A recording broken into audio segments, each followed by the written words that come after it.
Kupikir istriku baik-baik saja setelah permintaannya terpenuhi. Tapi ternyata dia menangis diam-diam di belakangku. Saat aku ikuti ternyata. Menjelang subuh Ustaz Gibran belum juga datang. Dan memberi kabar. Akhirnya Pak Kiai yang mengajar ngaji. Semua santri heran. Ketika bubar mereka saling bertanya yang tak mendapat jawaban. Sesuai janjinya pada Wilma, Pak Kiai menghubungi kedua orang tuanya. Sampai saat Pak Kiai selesai menghubungi orang tua Wilma, tiba-tiba telepon berdering kembali. Ucapan salam terdengar di ujung telepon itu. Nampaknya sang menantu yang diharapkan pun mengabarinya. "Kenapa kamu tidak pulang, Nak?" tanya Pak Kiai setelah menjawab salam. Ustaz Gibran menjelaskan semuanya. Pak Kiai terkejut, langsung mencari Wilma.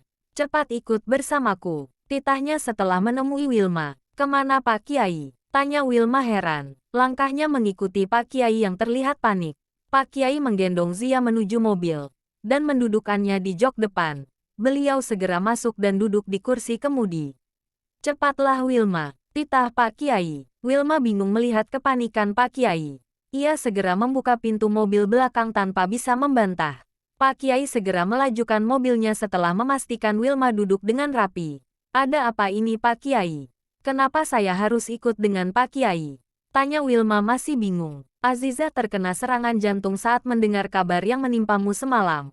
Dia ingin melihatmu, memastikanmu baik-baik saja," ucap Pak Kiai.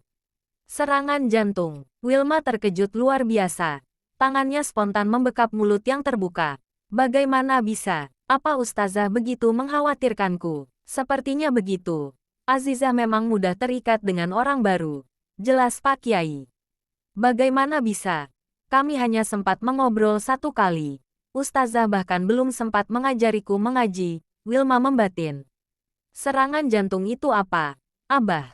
tanya Zia polos. Pak Kiai tak menjawab. Beliau hanya mengusap kepala gadis itu dengan lembut. Gadis kecil itu pun tidak memaksa meminta jawaban. Ia pikir dirinya belum boleh tahu hal itu jika orang tua sudah seperti itu. Gadis itu pun duduk dengan manis. Wilma menatap iba gadis kecil itu yang terlihat dari kaca spion. Kasihan jika sampai terjadi sesuatu pada Ustazah Azizah. Perjalanan cukup lancar karena para pekerja kantoran belum pada berangkat. Di jam segini mungkin mereka masih bersiap-siap. Pak Kiai memarkirkan mobilnya di parkiran rumah sakit, dan mereka semua cepat turun. Saat Zia turun dia begitu bahagia, mengingat ini adalah rumah sakit tempat uminya dirawat.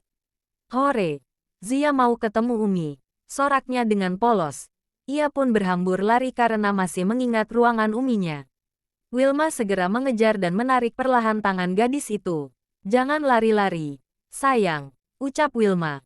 "Kasihan Abah jadi tertinggal." Lanjut Wilma.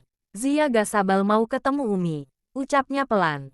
"Zia, tunggu Abah. Abah tidak tahu di mana ruangan Umi," ucap beliau yang baru pertama kali datang ke rumah sakit ini. "Ayo, Abah, Zia tunjukin." Zia menarik tangan Abah. Tak sabar ingin segera menemui Ustazah Azizah.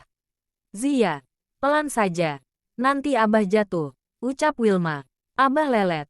Abah lama," protesnya. Pak Kiai menggeleng kepalanya, sambil mengukir senyum. Beliau tahu benar cucunya sudah sangat merindukan uminya. Setelah melewati lift untuk naik ke lantai 3, akhirnya mereka sampai di ruangan Azizah. Zia lari sekencang mungkin menghampiri abinya yang tengah duduk di ruang tunggu depan kamar Azizah.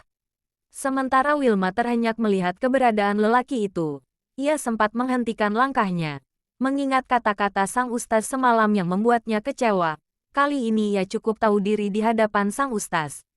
Kisah ini sudah tamat di KBMF. Judul, Takdir yang Tak Bisa Aku Hindari. Penulis, Keyboard Harapan.